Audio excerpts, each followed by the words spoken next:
Assalamualaikum warahmatullahi wabarakatuh. Nama saya Muhammad Nazir Mubin bin Muhammad Rasdai. Nombor metrik di 1831142.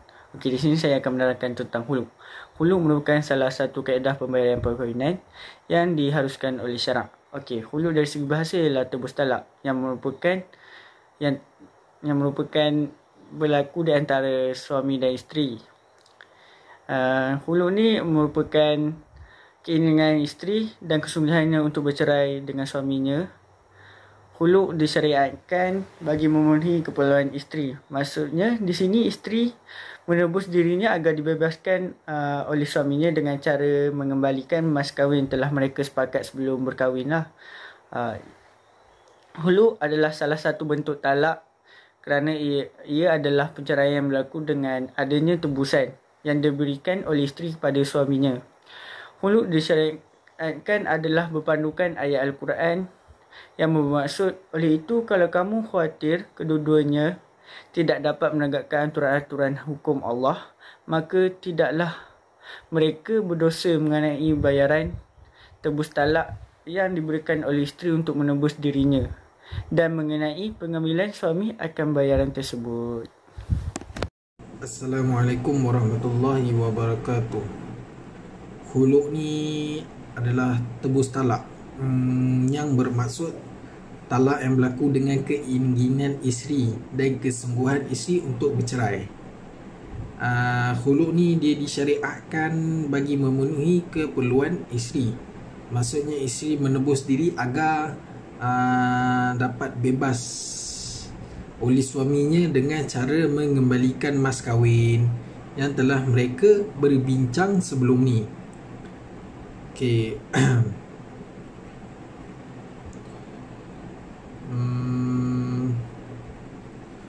Contohnya macam seorang isteri tu boleh melepaskan dirinya daripada ikatan perkahwinan dengan memenuhi syarat-syarat tertentu. Assalamualaikum warahmatullahi wabarakatuh. Nama saya Muhammad Fitri bin Muhammad Hazir. Nombor metrik di 183111170. Okey, saya nak terang pasal takrif khuluk. Okey, apa yang dimaksudkan dengan takrif khuluk? Khuluk ni merupakan salah satu alternatif perceraian yang boleh berlaku dengan penawaran oleh pihak isteri untuk bercerai dengan suaminya, dengan berlaku menawarkan sejumlah wang ataupun harta ataupun apa-apa saja sebagai pampasan. Perceraian ini berlaku dengan lafaz talak oleh suami apabila dia bersetuju dengan pampasan tersebut. Perceraian jenis ini juga termasuk dalam kategori talak bain sukhra. Oleh itu ia tidak boleh dirujuk. Okey. Contoh dah nak dikatakan khuluk ni ialah sekiranya isteri ni bersungguh-sungguh ingin bercerai dengan suami. Kira isteri ni dah tak mau dah kat suami dia betul-betul dah tak mau, dia membuat satu penawaran. Contoh dia menawarkan suami dia dengan sejumlah wang, dengan 1,000. Kalau suami dia ambil duit tu, maka suami dia bersetuju untuk cerai. Kalau suami dia tidak ambil, maka tidak akan jadi cerai. Okey. Kira apabila isteri dah kata, isteri buat penawaran kepada suami, okay, kalau hang ambil 1,000 ni, aku kira hang kena ceraikan aku. Lepas tu kalau suami tu ambil, kira dah cerai dah, kira tak boleh nak kata apa dah, kira setuju sebagai pampasan. Tu yang dikatakan sebagai pampasan ataupun sebagai alternatif. Ini jalan yang mudah untuk isteri minta cerai. Okey. Contoh dia lagi, memberi harta ataupun contoh bagi kereta ke, bagi motor. Okey, aku beli motor ni untuk hang. Kalau hang ambil motor ni, maka kita dah bercerai. Okey, kalau suami ambil juga motor tu, maka terlafazlah talak bain tu. Talak bain sukhra yang dimaksudkan dalam perceraian ini. Dalil dia, A'udzubillahi minasyaitonirrajim. ولا يحل لكم أن تأخذوا مما أتيتموهن شيئا إلا أن يخافا ألا يقيما حدود الله فإن خفتم ألا يقيما حدود الله فلا جناح عليهما فيما افتدت به تلك حدود الله فلا تعتدوها ومن يتعد حدود الله فأولئك هم الظالمون. Maksud dia, tidaklah halal bagi kamu mengambil balik sesuatu dari apa yang telah kamu berikan kepada mereka, iaitu isteri yang telah diceraikan itu, kecuali kedua-duanya suami isteri takut tidak dapat menegakkan aturan-aturan hukum Allah. Oleh itu, kalau kamu khawatir bahawa kedua-duanya tidak dapat menegakkan aturan-aturan ataupun hukum-hukum Allah, maka tidaklah mereka berdosa mengambil bayaran tebus talak yang diberikan oleh isteri untuk menembus dirinya mengenai pengambilan suami akan bayaran itu. Contohnya, kalau isteri tu dah buat penawaran kat suami, kalau suami tu dah ambil, maka terlaksanalah cerai. Lepas tu kalau terlaksanalah cerai, maka isteri tu nak ambil balik harta tak boleh. Itu yang dimaksudkan dengan dalil ni. Kira tidaklah halal bagi kamu mengambil balik sesuatu daripada mereka, iaitu isteri-isteri yang telah diceraikan melalui talak bain sukhrar ini.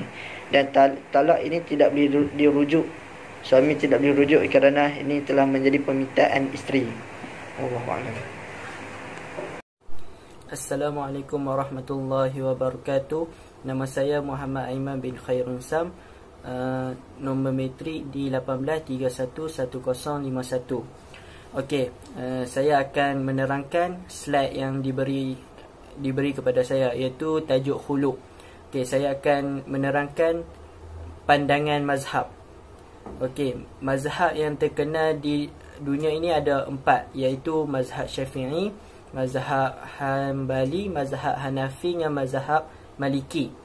Okey, saya akan terangkan satu persatu. Okey, yang pertama Imam Syafi'i, iaitu mazhab Syafi'i. Imam Syafi'i berkata, khuluk ni dia terjadi apabila suami berkata kepada isteri dengan lafaz khuluk ataupun talak. Contohnya, saya talakkan kamu dengan bayaran sekian-sekian, ataupun saya khulukkan kamu dengan bayaran sekian-sekian. Okey, apabila terlafaznya perkataan tersebut, maka sebuah perceraian berlaku. Okey, itu Imam Syafi'i. Okey, kalau Imam Hanifah, iaitu mazhab Hanafi, dia kata macam kalau tak ada bayaran ganti balik pun tak apa, asalkan ada lafaz khuluk. Macam suami berkata kepada isteri, aku khulukkan kamu. Kira dia tak ada kat belakang tu dengan bayaran sekian-sekian. Okey, maka terjadilah sebuah perceraian. Okey, itu Imam Hanifah, mazhab Hanafi. Okey, manakala dengan Imam Malik, iaitu mazhab Maliki, Imam Malik ni dia ada dua pembahagian. Yang pertama, kalau ada bayaran balik, bayaran tu boleh diberi oleh isteri ataupun wali dia. Contoh dia, ayah dia, keluarga dia, keturunan dia, abang dia. Macam tu lah wali dia. Satu lagi tanpa bayaran pun boleh. Kira dia ada dua, kira asalkan ada lafaz khuluk. Aku khulukkan kamu, maka terjadilah juga sebuah perceraian. Okey, yang last punya Imam Ahmad bin Hanbal, iaitu mazhab Hanbali. Okey, mazhab Hanbali ni dia boleh nak kata dengan mazhab Syafi'i. Dia ada bayaran ganti rugi dengan lafaz khuluk. Kira terjadi lah. Kira okey, bila kita tengok pandangan-pandangan ni, kira part-part ni semua nak sama dekat lah. Dia beza dua. Dia ada yang boleh bayar balik ataupun satu tak bayar balik. Kira bila ada lafaz khuluk ni, dia akan terjadi lah sebuah perceraian. Okey, terima kasih daripada saya. Bismillahirrahmanirrahim. Assalamualaikum warahmatullahi wabarakatuh. Nama saya Muhammad Al-Hakim bin Hairul Izzah.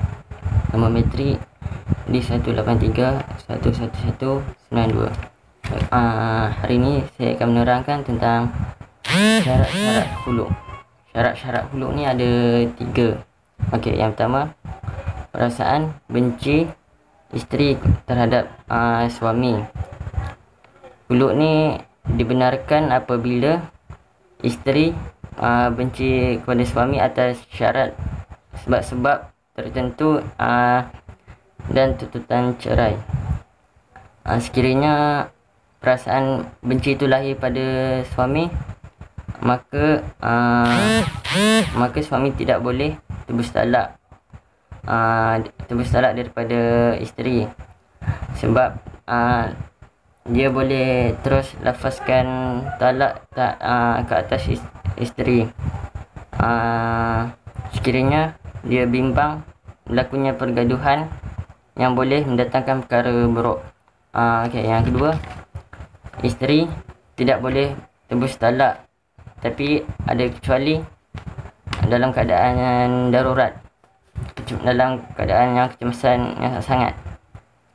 Contohnya, suami tidak mahu tunaikan perintah Allah, contohnya salat fardu setelah disuruh, atau isteri tidak dapat menunaikan kewajipan kepada suami.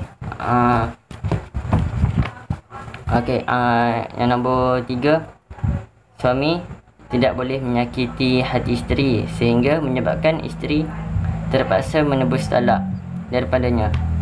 Sekira perkara ini berlaku, suami tidak ada hak untuk mengambil sesuatu pun daripada isteri sebagai tebusan, kerana perbuatan suami itu dianggap sebagai maksiat. Seterusnya saya akan menerangkan sebab-sebab khuluk. Sebab khuluk ni ada 7. Yang pertama, ada 6. Yang pertama, jika isteri tidak suka suami atas sebab akhlak dia ke dan agama ke, maka isteri boleh tebus talak, meminta talak dengan suami. Nombor 2, khuluk dengan bayaran ganti ke atasnya. Dia cerai atas sebab-sebab lelaki tu, dia kena bayar kepada isteri, contohnya 500. Jadi suami kena bayar kepada isteri 500. Nombor 3, jika isteri berasa tidak sesuai dengan suaminya, contohnya suami dia suka mabuk, dia tak sesuai, jadi dia kena tebus talak. Nombor 4, isteri bimbang akan berlakunya derhaka terhadap suami jika meneruskan ikatan perkahwinan. Contohnya isteri tidak boleh melahirkan anak. Nombor 5, suami cacat tubuh badan. Macam kalau suami tu lumpuh, isteri boleh tebus talak. Dan akhirnya, isteri tidak melaksanakan tanggungjawab masing-masing dalam keluarga. Sekian, terima kasih. Nama saya Muhammad Kamal Hazim bin Huzair Azrin, nombor matrik di 183-11120. Saya akan menerangkan pelaksanaan khuluk di Malaysia. Undang-undang Keluarga Islam negeri-negeri memperuntukkan khuluk ni antara salah satu cara pembubaran atau perceraian. Jadi khuluk ni kat Malaysia ni, khuluk ni tak banyak dipohon, sebab orang Malaysia ni lebih banyak guna talak biasa berbanding khuluk. Bagi negeri Selangor, Perak dan Johor, peruntukan tentang khuluk terdapat di dalam seksyen 49 dalam kurungan 1 Enactment Keluarga Islam bersiti kini di negeri-negeri berkenaan. Jika suami enggan menjatuhkan talak terhadap isteri, tetapi kedua-duanya mahu berpisah, jadi mereka boleh bercerai secara tebus talak atau khuluk, dan mahkamah boleh mengarahkan si suami tersebut untuk melafazkan khuluk terhadap isteri tersebut. Jadi khuluk tersebut dikira sebagai talak ba'in surah dan tidak boleh dirujuk. Sebahagian jumhur ulama' mengkategorikan khuluk ni sebagai talak ba'in surah dan tidak boleh dirujuk. pendapat dalam mazhab Imam Syafi'i dalam kitabnya Al-Hin juga mengkategorikan talak khulu ni sebagai talak bain surah. Okey. Jadi dia menjadi keutamaan di Malaysia lah, sebagai mana yang diperuntukkan di dalam Akta dan Enakmen Pentadbiran Undang-Undang Islam Negeri dalam hal rujukan fatwa. Okey. So kalau lelaki tu kalau kata lelaki tu nak bersama balik dengan si isteri, bekas isterinya, jadi lelaki tu perlu membuat akad yang baru dan mas kahwin yang baru. Mereka perlu buat akad yang baru dengan mas kahwin yang baru setelah bekas isteri tersebut menjalani tempoh iddah.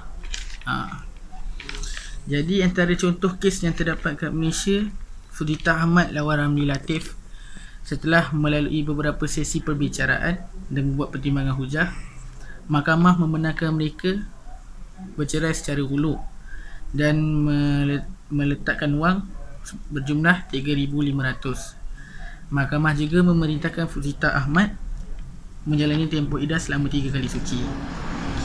Dan kes kedua, Zalina Muhammad Yassin lawan Andra Rahim, setelah mahkamah mendengar kedua belah pihak punya hujah, mahkamah juga membenarkan mereka bercerai secara hulu dengan jumlah sebanyak 2,000 dan dibayar secara tunai. Mahkamah juga memerintahkan Zalina Muhammad Yassin untuk menjalani tempoh iddah selama 3 kali.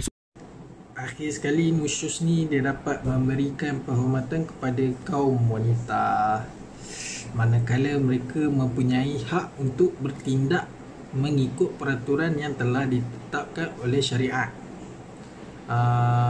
Contoh macam dapat memberi keinsafan kepada suami supaya menyadari kesilapan dan kesalahannya terhadap isteri demi kebaikan masa depan.